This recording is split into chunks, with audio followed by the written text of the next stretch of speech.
Bonjour à tous, Daniel Bercier pour Moment de détente. Aujourd'hui, je fais un test au lieu d'une carabine puis une balle dans le gel balistique.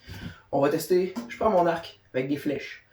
Des flèches différentes, avec des poids différents. Je me posais la question, côté pénétration dans le gel balistique, laquelle des flèches va avoir les meilleurs résultats? Est-ce qu'on prend une flèche qui est légère et qui va plus vite ou on prend une flèche qui est plus lourde et qui va plus lentement? Laquelle va avoir le plus de pénétration? C'est ce qu'on vérifie aujourd'hui.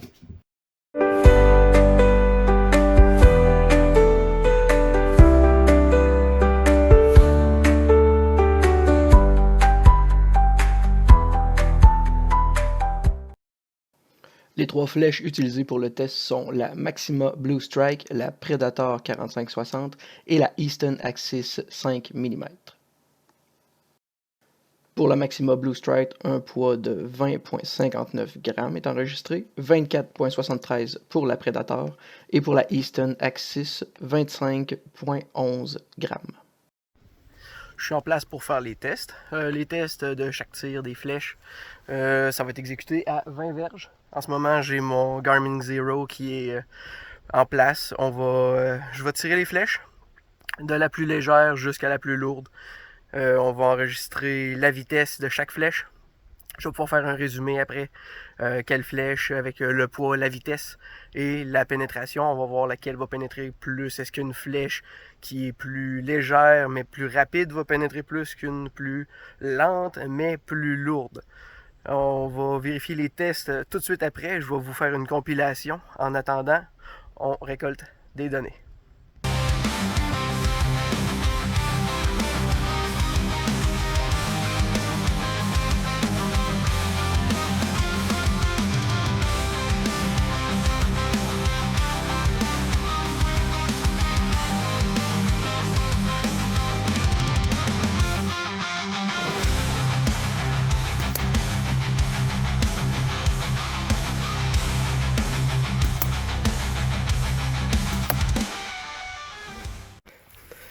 Je vais prendre des mesures officielles, mais comme c'est là, ce qu'on peut voir, c'est la Maxima en premier, ensuite la Predator et la Easton 5 mm.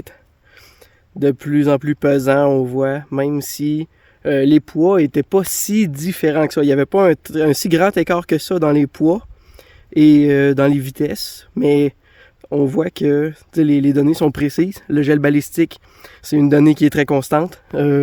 Mon arc, c'est une Matthews. Il y a 1 FPS de différence entre mon shot le plus lent et le plus rapide, donc c'est quand même constant.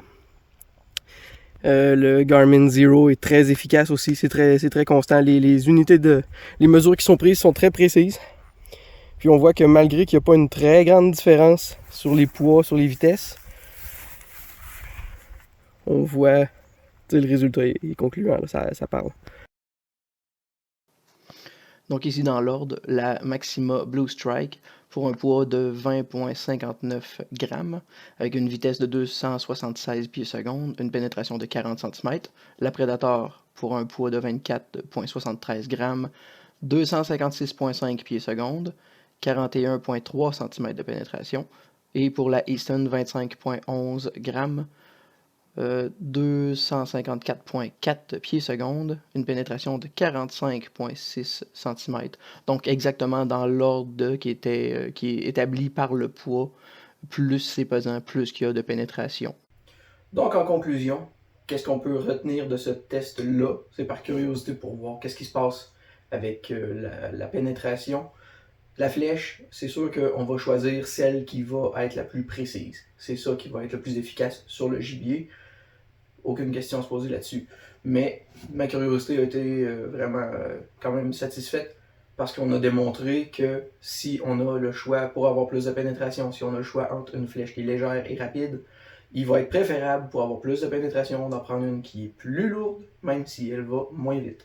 Donc, on voit ici la différence est quand même pas énorme, mais ça reste que sur un gibier comme un orignal, ben, si on augmente de 3 pouces, disons, la pénétration, peut-être même plus s'il y avait eu des pointes de chasse, parce que le test a été fait avec des pointes de pratique.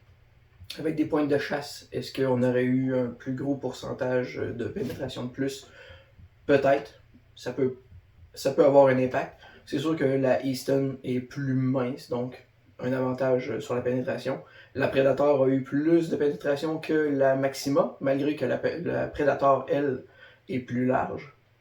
Donc, ça a un impact, mais quand même, ça reste que ça ne doit pas influencer sur l'ordre avec le poids dans lequel la pénétration a été plus avantageuse. Donc, c'est ça la conclusion de l'émission. Ça vaut pas énormément, c'est pas une énorme différence, sauf que la vitesse ne bat pas le poids de la flèche.